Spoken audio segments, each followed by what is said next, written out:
rope training is going to be kind of going over webbing and just simple movements, for firefighter movements. This technique was really derived by during the academy. So I was by myself. Rouser was a down firefighter. I had two other members with me. They went to do another rescue. And just in that interchange, I wasn't going to leave Rouser, who was down firefighter at the time. But there was a blockage of how people coming, right? Because I was getting low in air, just trying to make that exchange. So it ultimately came down to how am I going to get JR upstairs by myself, right? And when we're using webbing or any kind of, my preference is using like the Anderson strap to make firefighter movement, is I want to do it one time and I want it to work throughout the entire evolution, right? So kind of brought it back to the kitchen table, tried a bunch of things, and this is what we found that worked best. So first thing first with webbing, it's called a water knot. So a water knot is basically two overhand knots, but they're laced through each other. So you want your tails on your opposite end.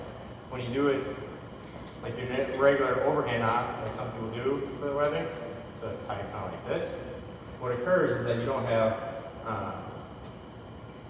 like bi-directional pulling forces tightening the knot. It's only going one direction, right?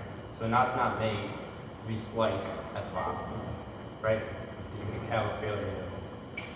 When we have the webbing sort of laced and the tails are in the opposite direction, it's self-tensioning on either direction. So when you pull this way from your right or from your left, it's tightening onto itself, right? And it's in the direction of the knot. So there's not a failure.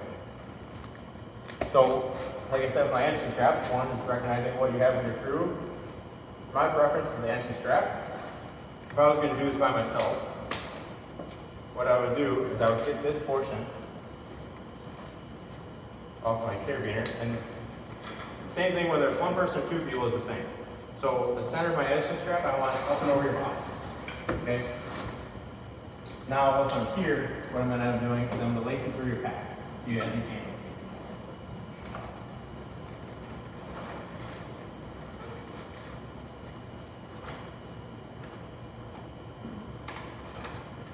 Okay.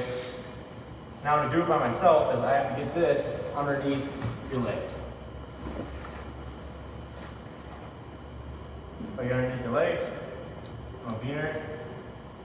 And then what I'm gonna do, which I don't like tying myself to down firefighters or any person just in case I have to get off of it, in this situation, we have to go. And it's just you and me, right? Obviously, anytime we're packing someone up, we want everything tight, make sure the waist strap's on, waist strap's tight, just like we normally do for a down firefighter. And then we're gonna get real close and real comfortable. So I'm gonna put my hips into yours.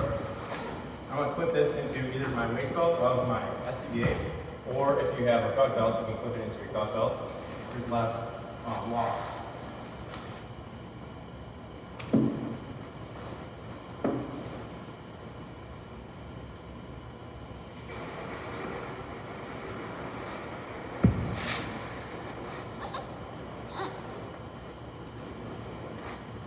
Real close.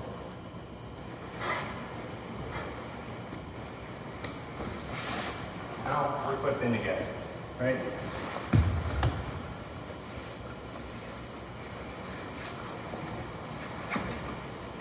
So from this position, all I'm going to try to do is I got your weight on my hips.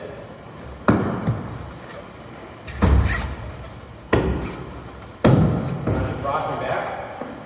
And quick movement up. Nothing's going to be fast enough, but it's the most efficient movement. Down firefighter, up straight face by myself.